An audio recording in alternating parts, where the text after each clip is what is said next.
I've long been interested in video communication online ever since I got on See You See Me 20 years ago, which dates me a little bit.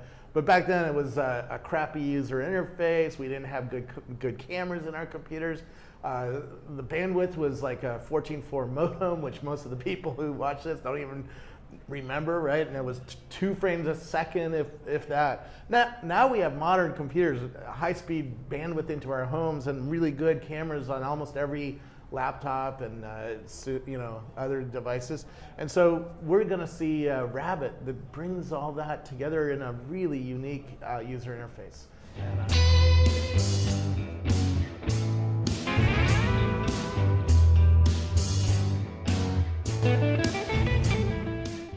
Who are you? So I'm Stephanie Morgan. I'm a co-founder at Rabbit, and my background is really making multiplayer social video games, like really actually exploring things that bring people together and where the whole experience is made much more fun by doing things with your friends.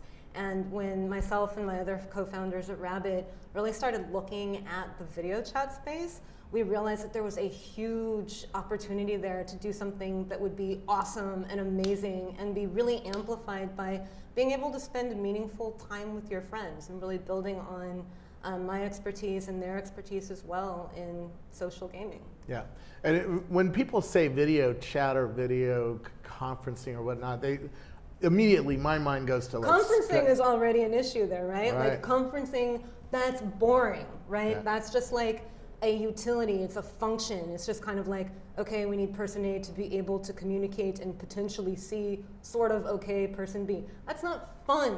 That's not what video chat should be, but that's what it has been. Yeah. And so there's been lots of tries at video communication, right? Take it out of chat. There's from See You See Me onto NetMeeting, onto Skype, onto Google Hangouts, onto whatever else. There's been a few other attempts that usually die out pretty quickly. What do you bring to the table that's so different than all the others?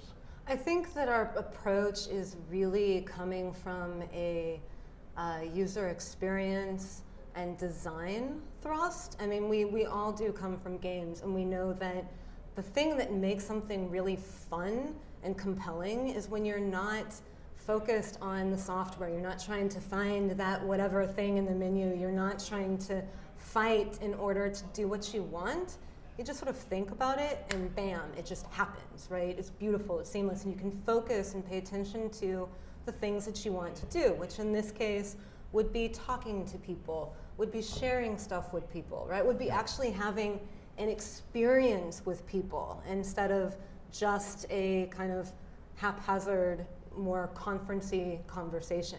Yeah. And I think that a lot of those apps that you name actually have done a really amazing job at accomplishing the pure conferencing communication aspect. You know, you can talk to people, that's sort of what they're designed to do, they're great at it. But when you're talking about creating something that is more like you spending time with your friends at a party, at a cafe, doing things that where you're really driving and creating connection with one another, just like you would in real life, there's no software that's really let you do that. And we came from a design approach that would make it just so that it'd just be awesome to spend time with people online. Now it's pretty cool, and that's why I invited you on.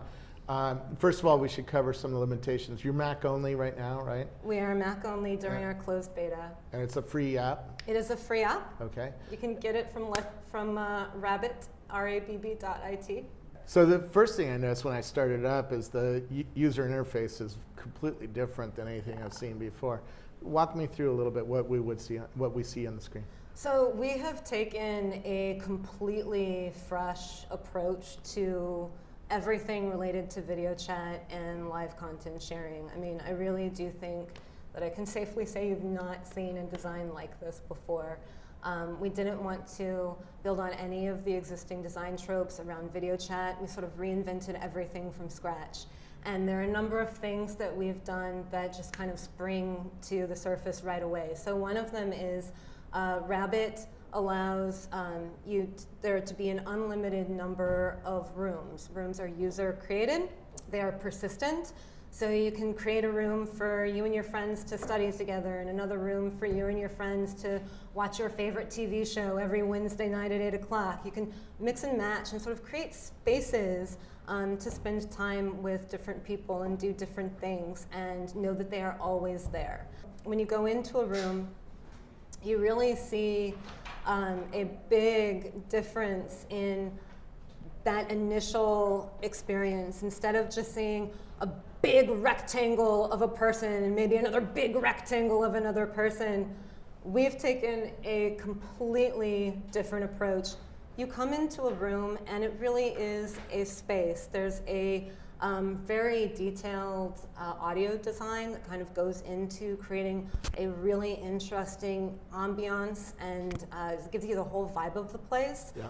We have a room tone in every single room, which is a plush living room with 10 people. I don't know if you know what a room tone is. Well, I know this room has a little bit of a fan noise up here because we weren't able to dampen all the audio, but at home it's usually kids yelling and screaming, right? It's the sound of the space that you are in, and the sound, even the sound of silence, quote unquote, really does change based off of the acoustics of the room and the number of people that are in the room. Yep. And by having a really plush, comfortable living room with 10 people in it, that just creates a space of happiness. Yep. So base, happy.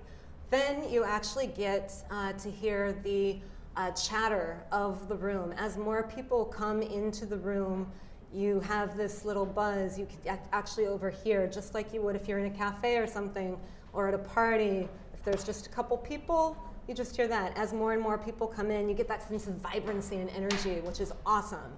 Then you actually, though, can focus and actually hear just the audio for the particular group that you are talking to, have that be the primary. If there's content being shared, that becomes the primary. And Rabbit actually will adjust whichever based off of real life cues, kind of like how your brain works. So if you're... When you're at the top, is there a way to see which room is hot or has people in it? Yeah, so Rabbit will let you, it'll sort of self-organize the rooms for you using our real-time recommendation analytics engine based off of the number of people who are in it, are your friends in it, and kind of help do some sorting for you. But you have total control in where you go and how you want to actually organize stuff. Yeah. So you can filter by your rooms, you can see your friends' rooms, you can see what's hot and sort of featured right then. You can just search for a particular room, or you can just go to your friends list and actually see all of your friends, where they are in Rabbit. You can jump and join them, invite them to join you. So there's a bunch of different ways to sort of go about and approach it. So it's very, you're gonna have a chicken and egg problem the first week or first month maybe, where there's not going to be a lot of people in this thing, right? So you got to get your friends in. It's tied to Facebook, right? Yeah, so we're building on Facebook. You actually can't use Rabbit if you don't have Facebook, and we're importing your social and interest graph. So the moment you come into Rabbit, all of your friends are there. It's super easy to just invite them. It's a really effortless for them to download and launch Rabbit and come join you and go play. Yeah.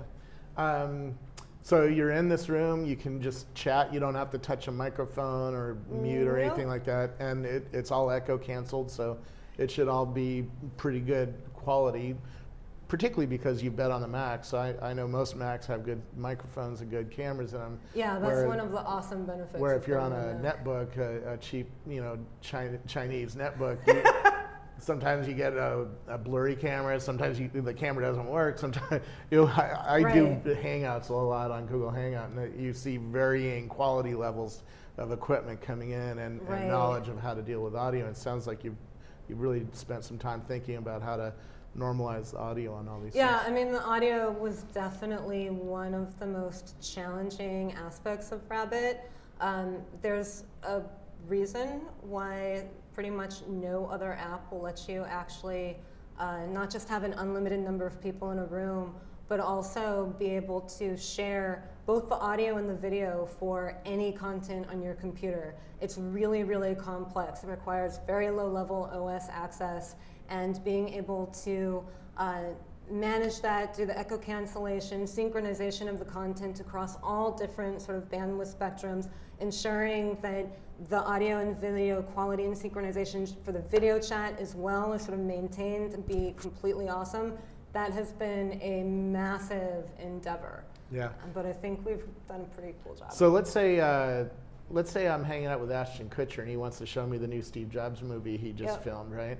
Can he do that? Yeah, if he has rights and clearances to sort of do that from the studio that he's working with and has it on his laptop, he can absolutely just invite you to a room. You're like, yeah, I'm gonna go hang out with Ashton, this is great. You go in, he's like, dude, check this out. It's literally as simple as pulling up the share pad, clicking on the app that he wants to share with you, and bam, it's just done. You guys are now just watching his movie together, laughing, you're throwing popcorn at him, whatever you want. And so we're going to hear the movie playing, and then we can still have a chat over the movies, just like we could in a movie theater. Now, probably somebody will say, "Hey, will you shut up? I'm trying to watch the movie," you know. But we can still have this little, I think yes. So just like I would assume if you were with a lot of people, it's probably more like a movie theater. People are gonna be like, "Dude, shut up, be quiet." But if it's you and Ashton, it's probably much more like in your living room, right? So it's you and him, you talk as much as you want, you do whatever. But the great thing is that Rabbit is totally responsive to whatever it is that is going on around you. So if you and Ashton are watching your movie and you guys are quiet, the audio from the movie will actually be the primary audio that you hear. When you guys start talking, Rabbit will detect that and sort of help you out and actually duck the audio for the shared content so you guys can talk and not have to be like, we're talking over this movie, whatever. So it's actually like 1 billion times better than your living room because it adjusts to what you guys are doing in real time. Well, that's really cool. And you can share different media types other than just movies, right? Or video, YouTube video. You can tell me what else you can share with our groups or friends. Literally anything. If you have it on your computer, or you can find it on the web, you can share it. So if you want to share music, movies, really glamorous stuff like presentations or text documents, whatever it is, you can literally just bam, click a button and share it with everybody. Very cool. Now, it's not conferencing software, so there's not a lot of ways to mute people or be an administrator, or there's not a chat room to run. It's more like a game. It's more like a little chat that we would just informally join and join up. Right? Yeah, it's really I think like how people socialize together in reality. It's not about kind of giving people artificial controls for things. Like I said, the software is very responsive to what it is that you're doing. And it allows you to have, just, you and your friends hanging out and talking. Or you can think about large events that could be happening within Rabbit.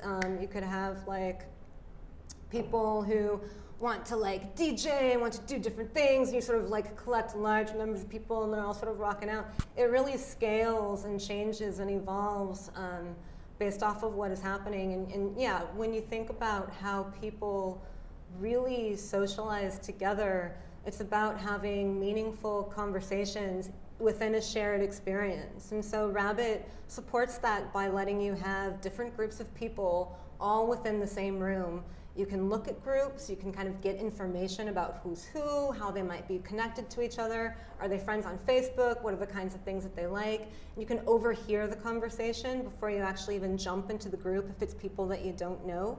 And that really lets you do something that's very new in the space, which is really meaningfully mingle from group to group and jump from conversation to conversation, but have a totally shared experience. Now you can't record any of this, right? It's not like the Google Plus Hangout where you can record to YouTube and make content that Rabbit is not a watch. Performance art. Okay. Rabbit is life. Very cool. And tell me a little bit about the company before we end up. How were you funded, and what are the plans for the next year? Because I assume you want to get on tablets and take advantage of that. Yeah. So we're privately funded. This is an idea that we have been working on for the last year and a half plus. We really started, all of my founders and myself came out of games, and we were really looking to build something together, and knew that there was a way to, as I said, bring our experience back into the space and kind of do something very interesting and unique. And we started prototyping, started playing around with, were these crazy ideas that we were coming up with actually even feasible? Was this possible? And you're right, like this isn't 20 years ago. 20 years ago, none of this would have happened. We happened to sort of have this amazing idea at the right time when all of these technologies, all of this hardware is actually making it possible. And we spent probably the first 6 months or so just prototyping and answering basic questions like, how can you make eye contact in video chat, and how can you address some of the things that make people feel really disconnected from one another in video chat, like super subtle stuff. You see that everybody is in a different background in traditional video chat, and that actually reminds you that you're not in the same place, and it's subtextual but has a really profound impact on creating a sense of distance. And you'll see one of the things in our design is that we have a circle shape. Everybody is in an oval, and what that does is it de-emphasizes the background, focuses your eye much more on the person. So you're really, again, focused on the people and things that are sort of important to you and about that conversation. So we answered all of these different questions, and really what you're seeing is the evolution of months and months and months and months of hard work, and now we're ready to put it out in people's hands and get feedback and can't wait to discover it. I think it'll be popular. Where do we get it? Where do we try it? What's the URL? So you can download it from Rabbit, www.rabb.it, and it is a closed beta to start. We're out now, but we are a closed beta, and so that means some of you will sign up and be prompted to download. We're sort of staggering who comes in when as we're in the process of figuring it all out. But everybody who signs up who is in the US will be able to participate in it. Oh, this is an interesting question. It's US only right now? It is US only in the, Very cool. Thank you so much. Thank you.